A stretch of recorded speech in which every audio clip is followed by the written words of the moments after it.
Hello, you weirdos! Welcome to the first episode of It's All Bad. If you are someone who has been watching my previous videos, you might want to watch this to the end just so you can understand a bit more in regards to why the format seems to have changed and also why the videos have been missing. But without further ado, let me get into it. In today's It's All Bad is our own UK's National Health Service. In particular, the Royal College of Nursing has stated that patients are often, regularly even, treated in corridors and other spaces that are not suitable for patient treatment, literally for days. If you're not from UK and you don't know about NHS is basically our national health service, and they used to be hailed to be one of the best healthcare systems in the world. And now, Professor Nicola Ranger, who is the acting secretary of the Royal College of Nursing, calls the whole situation, quote, a tragedy. Now, according to RCN, ahead of their annual conference, the Nursing Union has declared a national emergency. And they also have actually called for a mandatory reporting of patients cared for in corridors, just so they can showcase exactly how bad the hospital overcrowding situation has gotten. To do this, they have done a survey of over 10,000 nurses, and it actually shows how bad the situation actually is. With almost 2 in every 5 nurses saying they've looked after a patient in a place not made for it. Over 6 in every 10 nurses have stated that they've delivered care in circumstances that compromise patient privacy and dignity. Professor Ranger said, quote, our once world-leading services are treating patients in car parks and store cupboards. The elderly are languishing on chairs for hours and patients are dying in corridors, end quote. So according to her, the situation is a national emergency for patient safety. So like I said, from what I understand, the situation is so bad that the patients are being taken care of in corridors, next to fire exits, in storerooms, in places where this shouldn't be happening. Like people, from what I read, people are being given cancer diagnosis in a corridor or, in public areas, in places where in situations and in places where you really would like to have that one-on-one, because it's a difficult thing to hear and it's a difficult thing to deliver, like this information. And imagine you're having to tell someone in a full corridor where someone else is being treated for something, and you have to deliver the news that they're cancer and they might be dying, or just some other devastating news like that. I just don't. A nurse that works in one of these hospitals stated, and I quote, patients are soiled for long periods of time because there is nowhere to change them. I read another statement that said that they had to remove a dead person from a resuscitation area to make space for another person to be brought into resus. The Deputy Chief Executive of NHS Providers has stated, quote, these findings reflect the severe pressures facing the NHS, including high demand, lack of bed capacity, and delayed hospital discharge. At the same time, the Shadow Health Secretary Wes Streeting, says that this is a result of 14 years of conservative neglect. He basically says that everyone can see NHS is broken and in dire need of help and perhaps realignment or fixing somehow. But according to Wes Streeting, basically the Conservative government and Rishi Sunak just do not acknowledge the situation and how bad it is. And if it's not acknowledged, then how can they fix it if they pretend that everything's fine? Wes Streeting says, quote, the NHS is crying out for changes and only Labour has a plan to deliver it, end quote. Now, I will be the first one to admit that I don't really understand the UK politics and how they work. I don't understand what's Labour, what's Conservative. I don't get it, right? I'm a foreigner living here. The way the politics are done here is quite foreign to me. But from personal experience, I can definitely confirm that when my wrist was shredded into bits and I was actively bleeding, I waited in the reception area of A&E for 16 hours before I was actually seen. In comparison, back in Latvia, when my fingers, which hand? Jesus, they fixed it so well, this hand. So when my fingers got completely crushed, a plastic microsurgeon was woken up and basically brought to the hospital to do an 8-hour operation of putting my little bones together.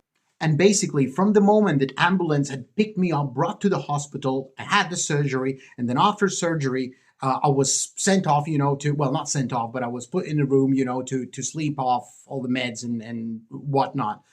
It took 12 hours, right, total. So 12 hours late. So an accident happens, fingers crushed, operation, 8-hour bloody microsurgery, and then sent off to sleep basically in a bed 12 hours in between. Yeah, in comparison, 16 hours I was in A&E waiting, just literally having a towel wrapped around my hand, towel soaking of blood, and I'm just sitting there like that, right? Yeah, somebody came out, had a look, said basically, you'll survive.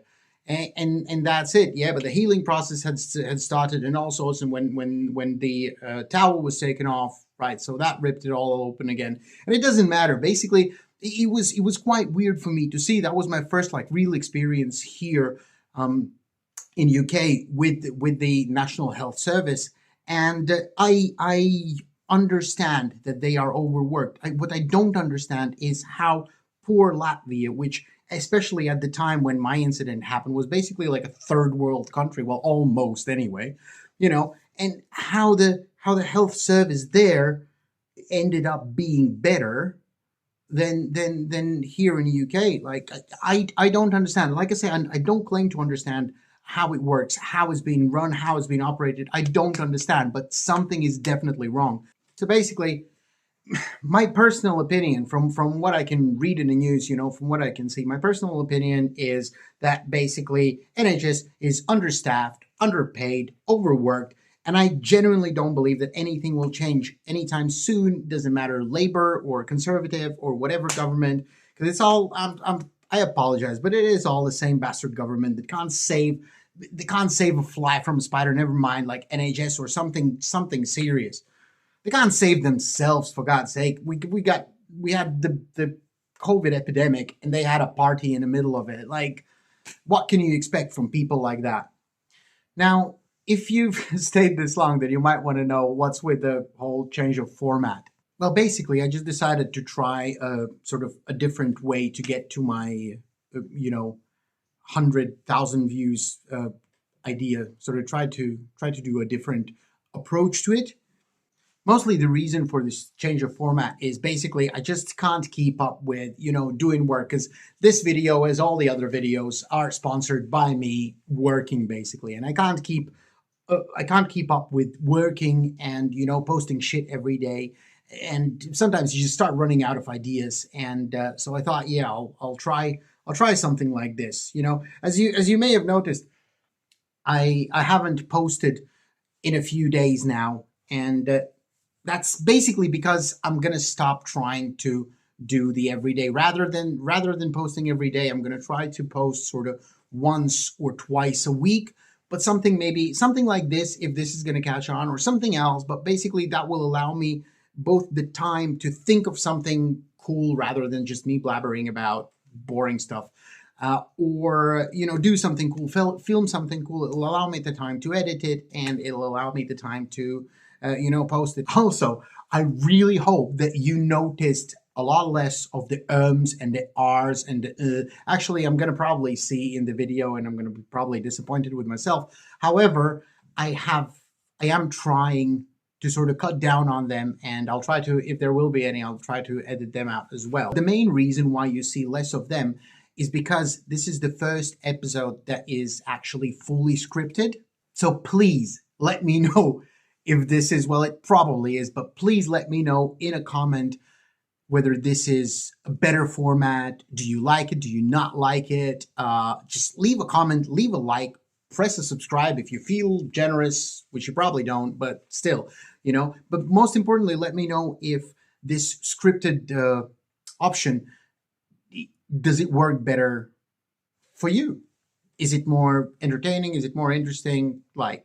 Is it better? Plus, even if you dislike it, you know what? still leave a comment, please. It's just because you're such a nice person, because it might still trick YouTube's algorithms to think that this is something good, and it might show it to other people. The video that actually got the most views out of all the videos that I've done is the one that got 3 comments, I believe. And that got like literally 4 or 5 times more views. Actually, now it's probably past 100 views, which for my videos is amazing. Like my videos get like 20, 30 views, maybe. Some of them get 10, some of them get 5, you know. And this one, well, probably now has surpassed 100 views. And that's, I genuinely believe that that's because of the likes, because that got about 10 likes.